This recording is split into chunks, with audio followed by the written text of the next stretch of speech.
Olá, que Deus te abençoe, que a graça e a paz do Senhor estejam sobre a sua vida. Estamos iniciando mais uma transmissão nesses tempos em que não podemos nos reunir presencialmente. Eu quero iniciar essa reunião com a leitura de um verso do Salmo de número 136, onde o salmista diz o seguinte: Deem graças ao Senhor, porque Ele é bom, o seu amor dura para sempre. E esse salmo, que se desenvolve em 26 versículos, tem em cada um deles a repetição dessa frase: o seu amor dura para sempre. Essa é a frase que a cada versículo o salmista repete, para que haja uma certeza, para que haja uma lembrança, para que não haja dúvidas em nosso coração, que o amor de Deus dura para sempre. O amor de Deus não depende das circunstâncias, o amor de Deus não depende da alegria do momento, o amor de Deus não depende dos meus acertos nem dos meus erros, o amor de Deus não depende de coisa alguma. O amor de Deus é sustentado simplesmente pela própria pessoa de Deus. O próprio Deus é amor, e esse amor existe porque Deus é amor. E essa é a lembrança que nós devemos ter, a lembrança que talvez nos leve ao texto onde Paulo diz que todas as coisas contribuem juntamente para o bem daqueles que amam a Deus. Onde Paulo ali está mais uma vez lembrando sobre o amor de Deus, dizendo que tudo aquilo que acontece em nossa vida contribui de forma conjunta para o nosso bem. E o nosso bem aqui, vale lembrar, que significa a nossa edificação, o nosso crescimento, a nossa transformação. Por isso, por causa do amor de Deus, todas as circunstâncias vão trabalhar em conjunto para que eu me torne semelhante a Jesus, para que a minha vida seja edificada, para que Deus cumpra os seus propósitos em mim. É isso que deve trazer segurança ao nosso coração, é isso que deve acalmar a nossa alma, é isso que deve renovar a nossa esperança. Nós vamos ter um momento de louvor agora, onde vamos poder exaltar a Deus, poder sermos lembrados e cantar também as grandes obras do Senhor, toda a sua bondade. Mas antes disso, eu quero te convidar a fazermos juntos uma oração.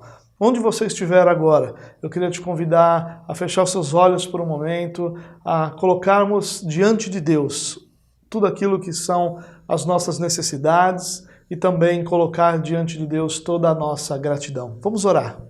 Senhor, nós te louvamos porque o teu amor dura para sempre. Muitas vezes os nossos sentimentos não percebem essa realidade. Muitas vezes nós temos dúvidas sobre isso por causa daquilo que nós estamos sentindo. E nesses dias, nesses tempos tão angustiantes para muitos de nós, Deus, muitas vezes essa verdade tem ficado de lado, tem sido esquecida em nosso coração. Mas nós louvamos ao Senhor porque Tua palavra sempre nos lembra, sempre nos instrui, sempre nos traz a verdade. O Teu amor dura para sempre, porque o Senhor é amor. E o Senhor ama porque amar é a Tua natureza. Por isso nós Te louvamos, Deus, e colocamos diante do Senhor todas as nossas necessidades.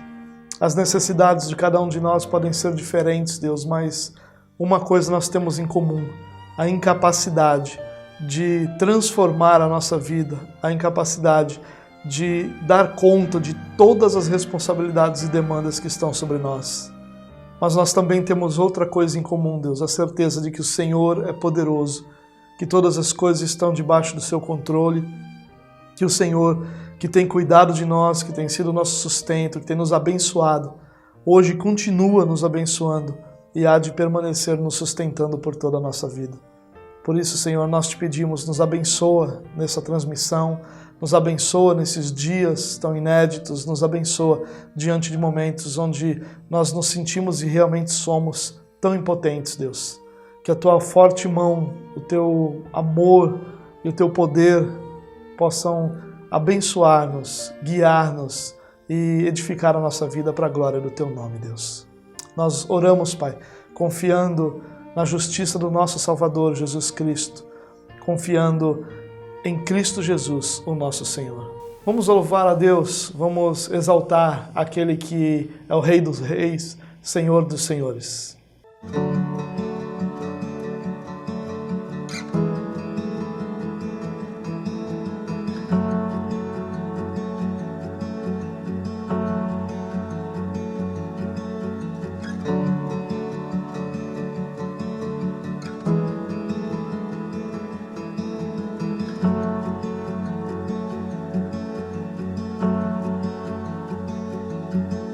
Contudo, aos que receberam e aos que creram em teu nome,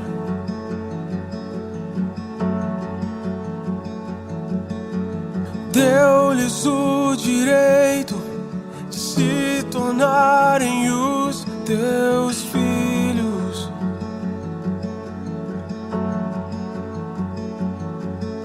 O Espírito de Deus testifica com o nosso espírito que somos os teus filhos, que somos os teus filhos.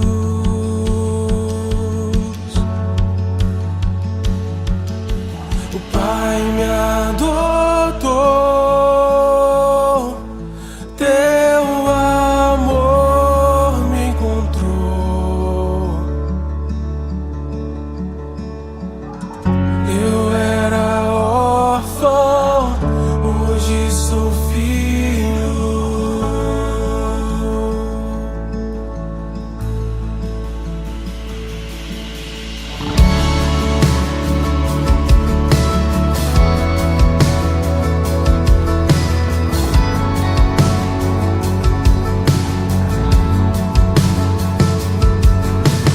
Tudo aos que receberam e aos que creram em teu nome,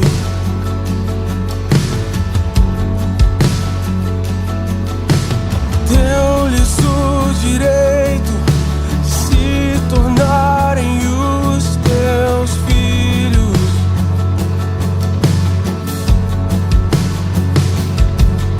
O Espírito de Deus testifica com o nosso espírito que somos os teus filhos, que somos os teus filhos.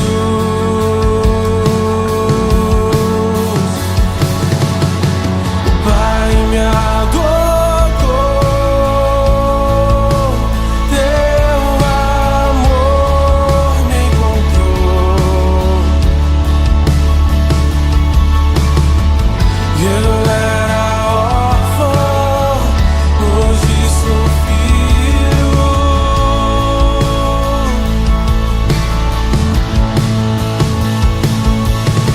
O Pai me adotou, teu amor me encontrou.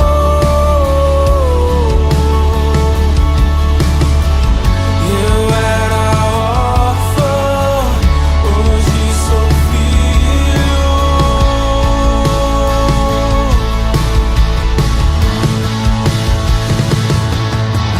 Não sou mais órfão, agora filho sou. Não sou mais órfão, o Pai me adotou.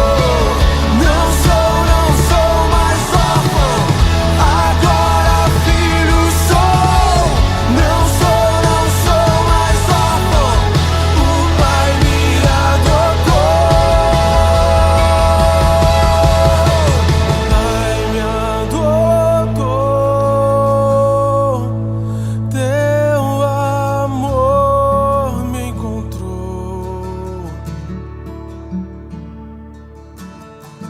Eu era órfão, hoje sou filho.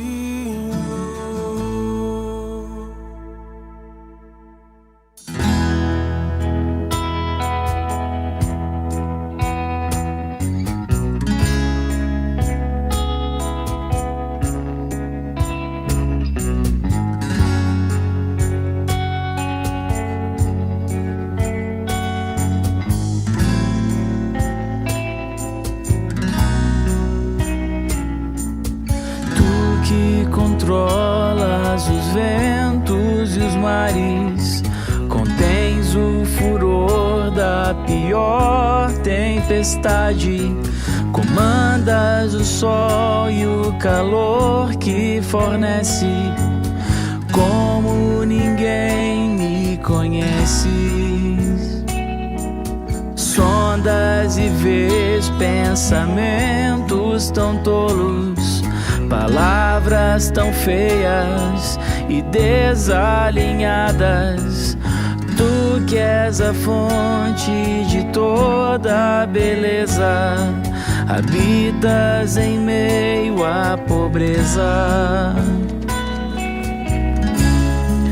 Meu coração não é digno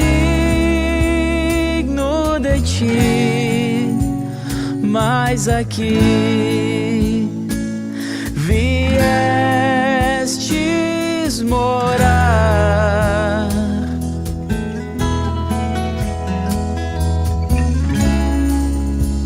Só por graça, algo assim pode ser. Alguém morto tornar a viver.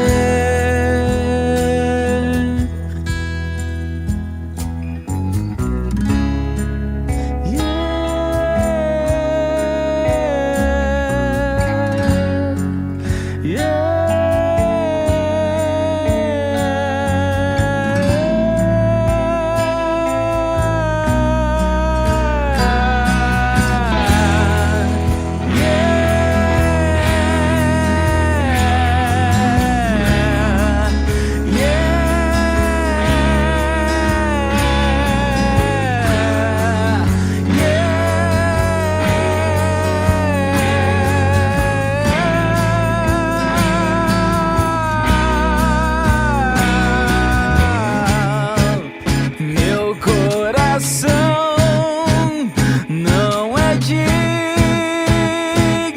de ti, mas aqui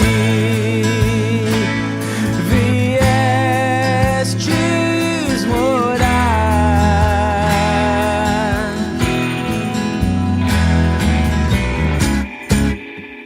Só por graça, algo assim pode ser. Alguém morto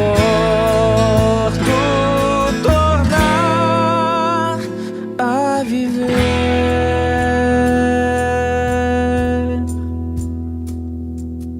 Tu que concedes conforto ao aflito, das força ao cansado e alívio ao contrito. Tu que me amaste e a vida me deste, como ninguém me conhece.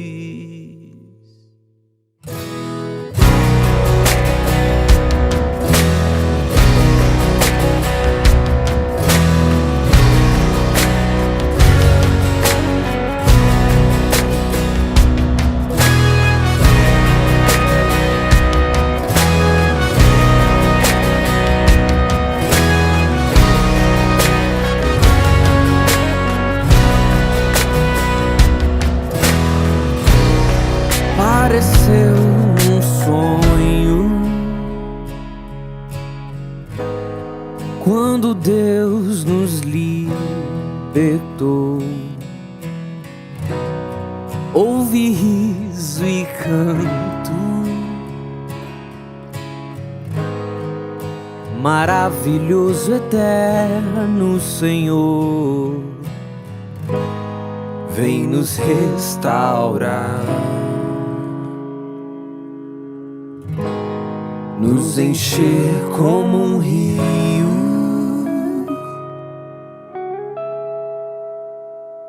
Se sair a semear e as lágrimas do teu rosto não pararem de cair, lembre quem te libertou, é a alegria que o fará voltar a sonhar.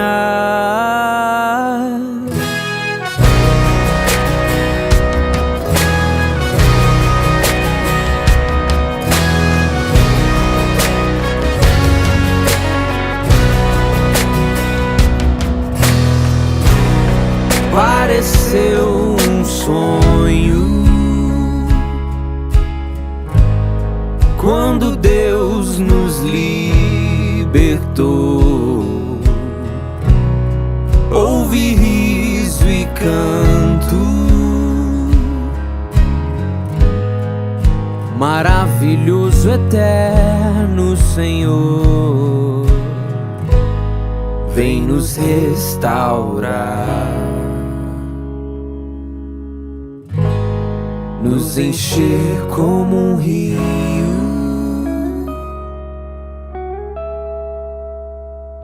Se sair a semear e as lágrimas do teu rosto não pararem de cair, lembre quem te libertou, é a alegria que o fará voltar a sonhar. Se sair a semear e as lágrimas do teu rosto não pararem de cair, lembre quem te libertou, é a alegria que o fará voltar a sonhar.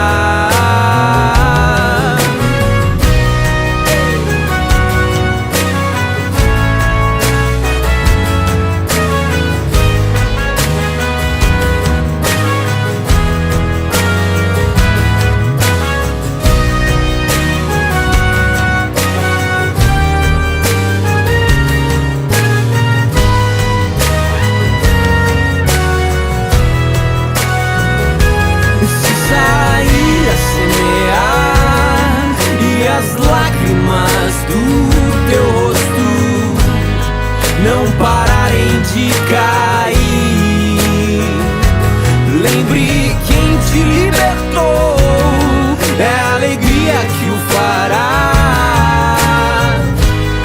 voltar a sonhar.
desprezível pecador, mas Jesus já transformou minhas trevas em luz, quando Ele estendeu sua mão para mim. Agora me regozijo desde que na tempestade eu posso sossegar, pois com Ele estou liberto do perigo e do mal, quando Ele estendeu sua mão para mim. Quando Jesus estendeu a sua mão,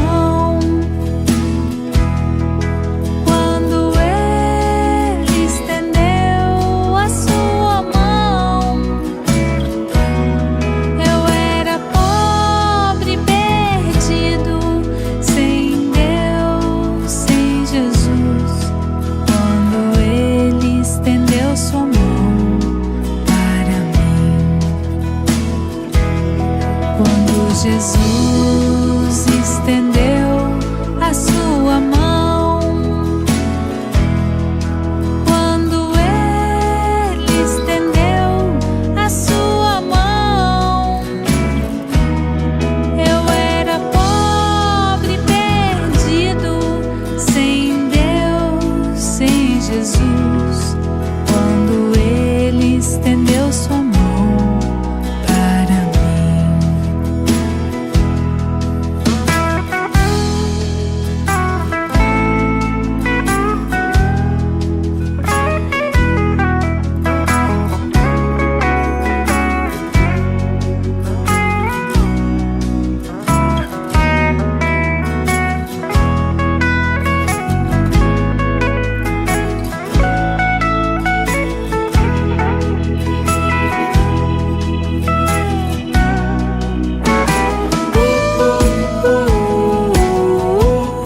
A palavra que eu quero compartilhar com você essa noite está na segunda carta do apóstolo Paulo aos Coríntios, no capítulo 4.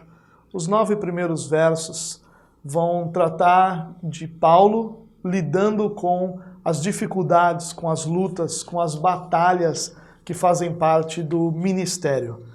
Claro que para Paulo essas palavras eram específicas com relação ao seu chamado, ao desenvolvimento do seu serviço no reino de Deus, mas essas palavras contêm também valiosas lições para nós aplicarmos em nossa vida em todos os momentos, mas em especial em momentos difíceis como esses que são os nossos dias. Eu quero ler com você apenas nesse início, apenas 2 versículos, que são os versículos 8 e 9, onde Paulo diz assim, de todos os lados somos pressionados, mas não desanimados.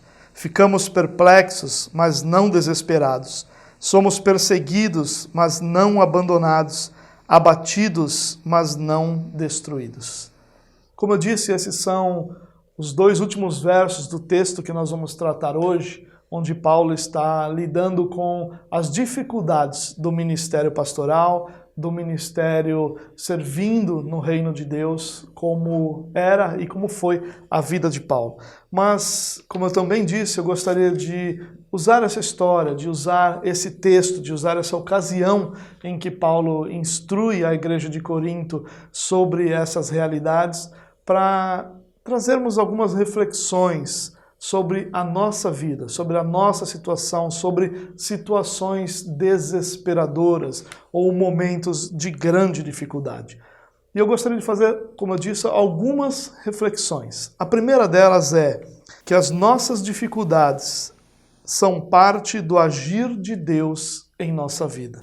Nós muitas vezes imaginamos as nossas dificuldades como uma espécie de abandono de Deus, ou podemos imaginar como uma espécie de punição de Deus, ou como uma espécie até mesmo de karma por alguma coisa errada que nós fizemos. E todas essas realidades são incorretas.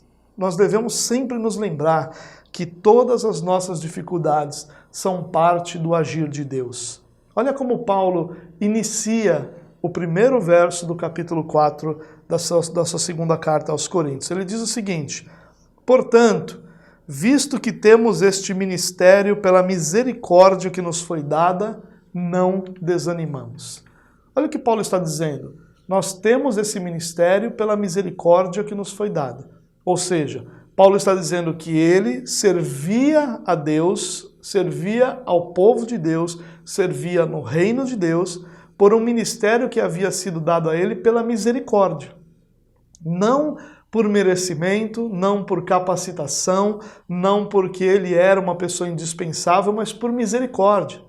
Não era por causa de Paulo, mas era apesar de Paulo. E Paulo vai compreender então que se esse ministério é dado pela misericórdia de Deus, Deus que o concedeu dessa forma, vai sustentar todo esse ministério por essa mesma misericórdia. Paulo não entrou no ministério por causa da sua capacidade e nem poderia se manter nele por tal capacidade. Ou seja, a mesma misericórdia que o inseriu no reino de Deus e o chamou para o serviço seria a mesma misericórdia que o sustentaria todos os dias até o fim do seu serviço. E o que nós podemos inferir daí? Que na percepção de Paulo, se essa misericórdia de Deus o sustentava durante todo o trabalho, Deus usaria cada uma das dificuldades inerentes a esse ministério para fazer com que Paulo chegasse ao fim da sua jornada. Por isso que eu disse que as nossas dificuldades são parte do agir de Deus em nossa vida. Paulo entendia que cada momento difícil que ele passava em seu ministério significava que Deus ainda o estava sustentando, significava que Deus ainda estava agindo e que esse agir era parte do trabalhar de Deus, era parte da misericórdia de Deus, era parte daquilo que Deus havia concedido a Paulo. E nós podemos pensar da mesma forma.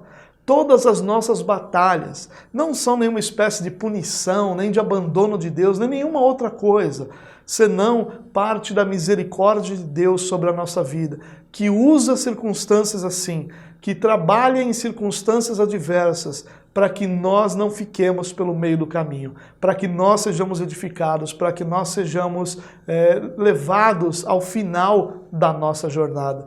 Todas as nossas dificuldades são parte do agir de Deus em nossa vida, porque o bom Deus que começou a sua obra em nós há de completá-la até o dia de Cristo Jesus. Nós não podemos esquecer disso, porque ao esquecer disso, nós vamos lidar com as nossas dificuldades da maneira errada, não como sinal do agir e da misericórdia de Deus, mas como uma espécie de situação ruim da qual nós devemos nos livrar imediatamente e situação onde não podemos aprender nada, onde não podemos aprender nenhuma verdade, não podemos crescer através dela e nada disso é bom para nós. Bom é que nós percebamos que Deus age em meio às nossas dificuldades para o bom propósito que Ele tem ser completado em nossa vida.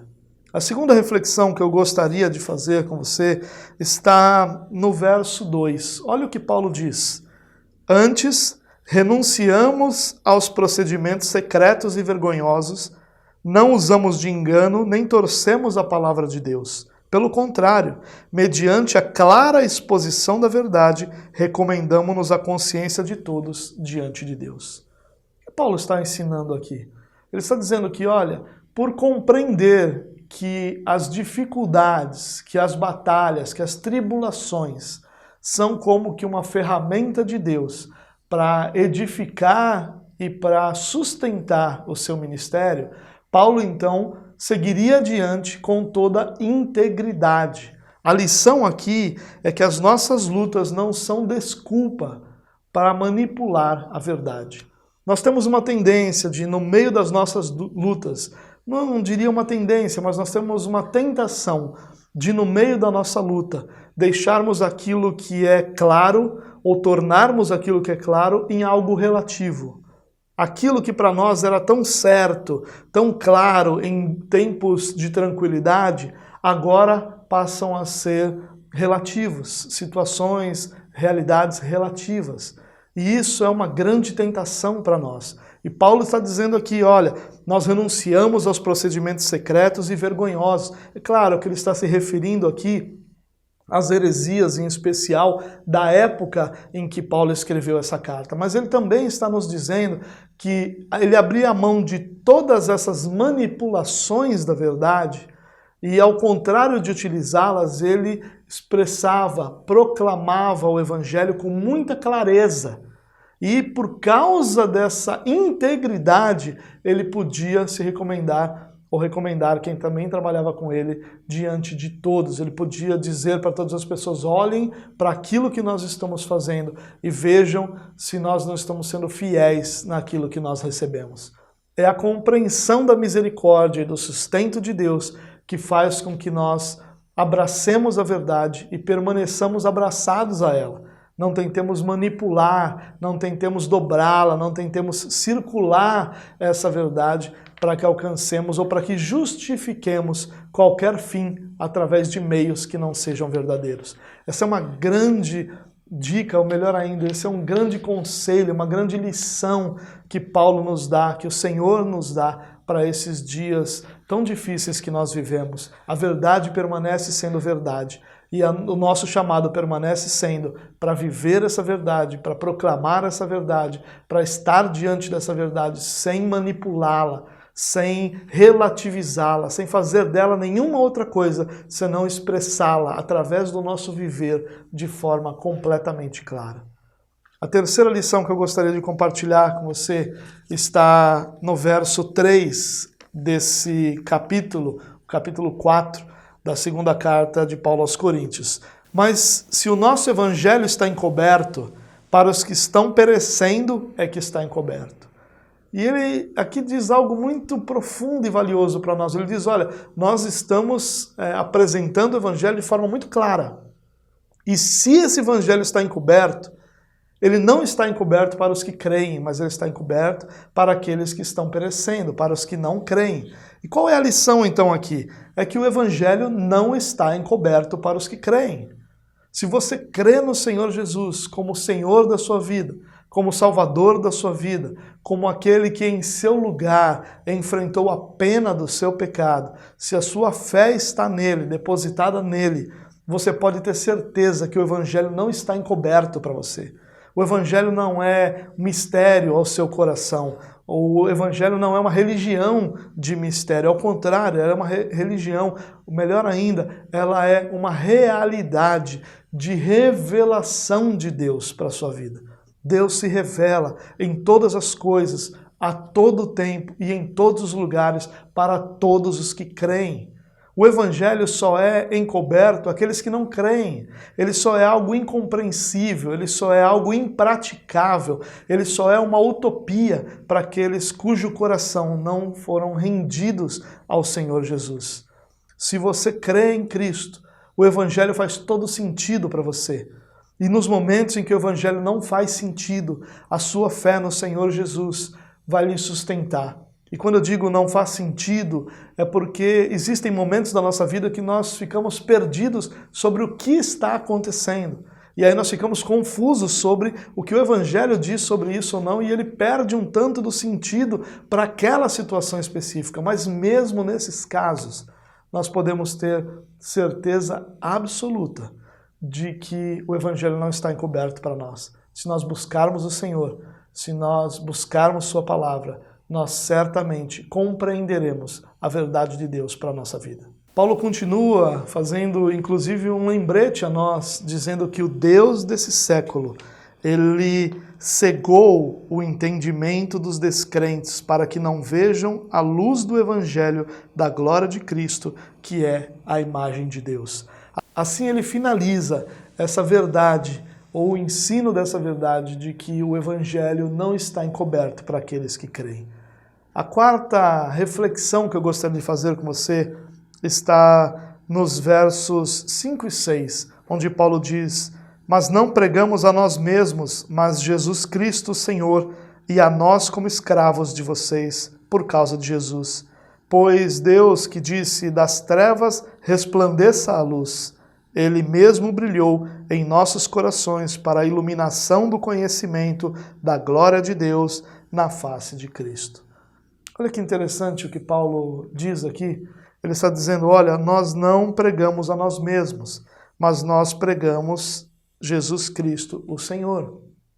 E aí ele continua falando que o trabalho deles é serem como servos, aqui a tradução é escravos, porque essa é a tradução literal, e o que Paulo está querendo dizer é alguém cujo coração é completamente submisso ao Senhor, não é o sentido pejorativo, não que escravidão tenha um sentido positivo, não é isso, mas é uma servidão voluntária, uma servidão desejosa. Por isso que talvez a palavra escravo aqui não seja a melhor para os nossos dias, porque Paulo está falando de uma servidão voluntária. E ele diz, olha, o mesmo Deus que disse haja luz, ele mesmo brilhou em nossos corações para a iluminação do conhecimento da glória de Deus na face de Cristo. Bom, Paulo está dizendo algo muito simples. Ele está simplesmente dizendo que Cristo é o centro da história. Tudo gira em torno dele. Nós não podemos esquecer isso, irmãos. Nesses dias, talvez você esteja vivendo dias de grande aborrecimento por causa da política, por causa de pessoas ao seu redor, no sentido de lidar com toda essa pandemia, sejam elas pessoas longe lá de Brasília, ou pessoas até da sua cidade mesmo, do comércio próximo a você, prestadores de serviço próximo a você, pessoas de quem você talvez tivesse a receber, ou pessoas a quem você deveria pagar, e com toda essa crise as situações não estão sendo vividas normalmente. E nós olhamos para os políticos, nós olhamos para as decisões estúpidas que eles tomam, para o coração tenebroso que eles carregam com eles, e nós nos iramos, nós nos irritamos, nós nos aborrecemos com todas essas coisas, e nós ficamos pensando o que nós podemos fazer para que a política mude, o que nós podemos fazer para que a economia mude, o que nós podemos fazer em meio a esses dias que nós vivemos, e nenhum desses pensamentos é equivocado, mas nós não podemos esquecer que o centro da história não são os políticos, não é a economia, não é a pandemia. O centro da história é Jesus Cristo, o nosso Senhor. Todas as coisas convergem a Ele, todas as coisas procedem dEle, todas as coisas são sustentadas por Ele. O dia que nós esquecermos isso, a nossa vida perderá qualquer brilho, qualquer sentido, qualquer alegria, qualquer esperança de vermos os propósitos de Deus cumpridos. Cristo é o centro da história. Todas as coisas convergem a Cristo. A palavra de Deus diz isso, que Deus fará convergir todas as coisas a Cristo, ou seja, tudo vai se direcionar, tudo será redirecionado para que Cristo ocupe a sua posição central na história, reinando sobre tudo, reinando sobre todos, sendo para todos salvação e luz. Cristo é o centro da história. No verso 7, na sequência desse texto, Paulo vai dizer o seguinte: mas temos esse tesouro em vasos de barro, para mostrar que esse poder que a tudo excede provém de Deus e não de nós. Paulo fala sobre a grandeza do Evangelho, sobre o poder transformador, sobre como esse Evangelho é único, como esse Evangelho é singular, como esse Evangelho é glorioso. E aí ele continua dizendo, olha, mas todo esse tesouro, que é o Evangelho, está contido em vasos de barro, somos nós, para mostrar que esse poder que tudo excede provém de Deus. É algo muito belo de nós sermos lembrados e de nós refletirmos a respeito. Nossas fragilidades engrandecem a Deus. A nossa fragilidade não existe para que Deus possa nos humilhar. Não, a nossa fragilidade existe para que fique claro que é Ele quem nos sustenta, para que fique claro que é o seu poder, a sua grandeza, a sua bondade que sustenta todas as coisas debaixo dos céus. Nós não devemos nos considerar fracos no sentido negativo da palavra, mas nós devemos perceber, como Paulo percebeu, que na nossa fraqueza se revela a força de Deus, se revela a grandeza de Deus. Fica claro que tudo provém do Senhor. Tudo provém de Deus. Todas as nossas vitórias, todas as nossas alegrias, toda a nossa esperança, a nossa vida, tudo que somos, tudo que vivemos, tudo isso provém de Deus. E isso fica claro quando nós percebemos que, como vasos de barro, frágeis, quebráveis, nós somos cheios da bondade, da glória, da graça de Deus, do Espírito de Deus que habita sobre cada um daqueles que creem no Senhor.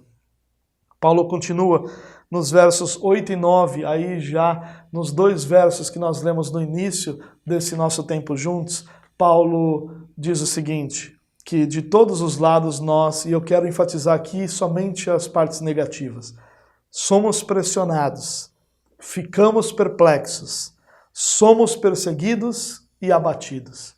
Preste bem atenção nas palavras, ó. Pressionados, perplexos, perseguidos e abatidos.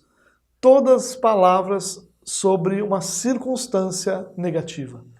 Todas palavras que causam dor, que demonstram uma realidade de sofrimento, de tribulação, de angústia. E nós não podemos esquecer isso, irmãos. Essa é uma reflexão importante.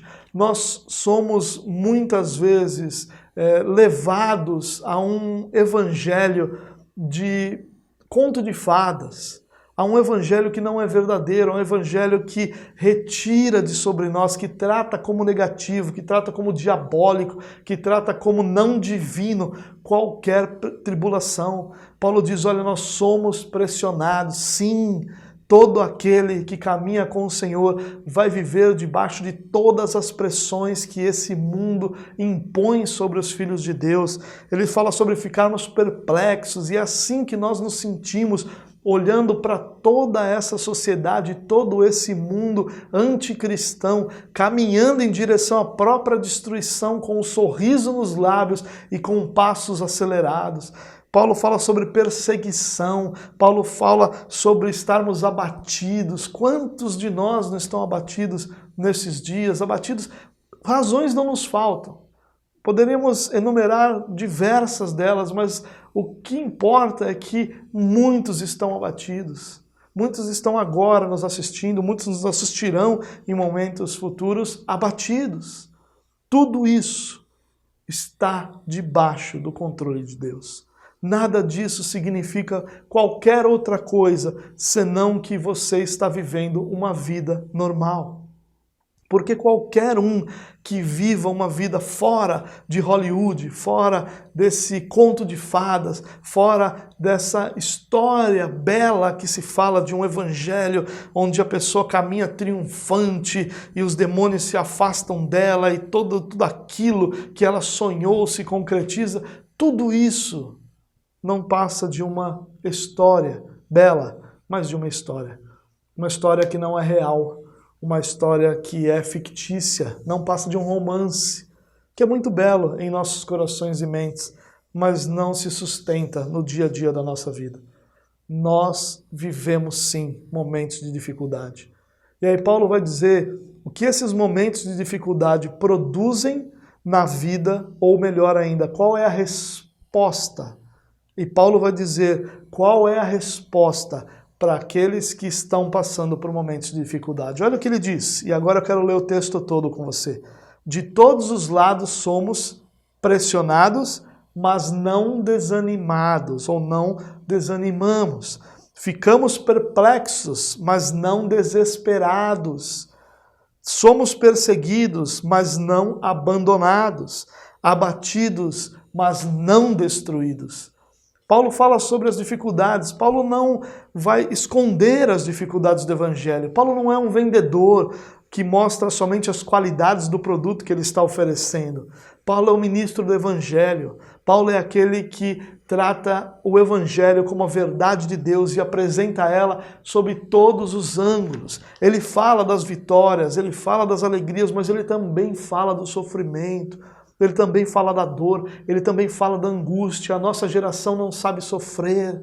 A nossa geração é aquela que é livre do sofrimento o tempo todo. Nós somos a geração do analgésico, nós somos a geração da cesariana para que nem mãe nem criança sofram. Nós somos a geração onde o não pode ser dito. Nós somos a geração que se dói com tudo, que com tudo fica magoado, que tudo ofende, que palavras machucam a ponto de desejarmos a morte. Nós somos essa geração. E Paulo, como um ministro verdadeiro do Evangelho, nos lembra, a nossa vida não é sem sofrimento. E ele está aqui apontando para aquilo que o próprio Jesus disse, no mundo tereis aflições. Qual palavra dessa frase nós não entendemos, gente? Qual palavra dessas frases nós temos dificuldade de compreender? No mundo nós teremos aflições. Mas Jesus diz, olha, essas aflições, elas não são suficientes para destruir você. E é isso que Paulo está dizendo aqui nesse verso também, nesses dois versos também. Ele diz, olha, nós sim sofremos, mas esse sofrimento não é superior à esperança, à fé, ao sustento, ao cuidado, à bondade, ao amor de Deus sobre nossa vida. No mundo tereis aflições, mas tenham bom ânimo, porque eu venci o mundo, disse Jesus. Tenham calma, tenham confiança, encham seu coração de esperança, porque Jesus já venceu, Jesus já está à direita do Pai, sentado à direita do Pai, Jesus está prestes a governar sobre todas as coisas, porque Ele já venceu o mundo não pôde vencê-lo, o mundo não pôde dominá-lo, ao contrário, o mundo foi vencido por Ele, e hoje nós podemos ter o nosso coração cheios de esperança, porque Cristo é suficiente para nos sustentar. Nenhuma das suas lutas, nenhuma das suas dores, nenhuma das suas batalhas será superior ao poder de Cristo sobre a sua vida. Nenhuma delas. Pode confiar no Senhor em que o cuidado dele está sobre a sua vida hoje. Confie no Senhor de que Ele hoje está com você, cuidando da sua vida, sustentando você, usando sim as tribulações para te moldar e edificar, para te transformar, mas também abençoando a sua vida, consolando o seu coração, abençoando você. Que Deus te abençoe, que essa próxima semana possa ser uma semana com mais esperança do que tem sido as últimas. Eu quero orar com você antes de nós encerrarmos. Se você pudesse mais uma vez curvar a sua cabeça, fechar os seus olhos, vamos orar. Senhor, nós reconhecemos nossas aflições e essas palavras que Paulo diz aqui sobre estarmos desanimados, angustiados, estarmos perplexos, abatidos. Essas palavras fazem muito sentido, Deus, para muitos de nós. Mas também faz muito sentido cada uma das palavras de Paulo, dizendo que nenhuma dessas realidades é capaz de permanentemente nos abater. Nós podemos cambalear, nós podemos desanimar, nós podemos fraquejar, mas nós sabemos que é na Tua força que nós seguimos adiante. É na força do Senhor que nós confiamos, é no Senhor que nós confiamos, Deus. Por isso, Pai, a minha oração nesse momento é que o Senhor possa abençoar a cada um daqueles que está assistindo essa mensagem, que o Senhor possa fortalecer o fraco, que o Senhor possa colocar em pé o caído, que o Senhor possa renovar o abatido, que o Senhor possa abençoar cada um, cada uma, cada família que nesse momento acompanha essa transmissão, para que o Seu nome seja glorificado, para que nós sempre nos lembremos do texto que nós tratamos lá no início da transmissão, o Teu amor dura para sempre. Nos abençoa, Senhor, é a nossa oração, em nome de Jesus. Que o amor de Deus, a graça do nosso Senhor e Salvador Jesus Cristo e as doces consolações do Espírito Santo estejam sobre a sua vida, agora e para sempre. Que Deus te abençoe, uma ótima semana para você e até mais.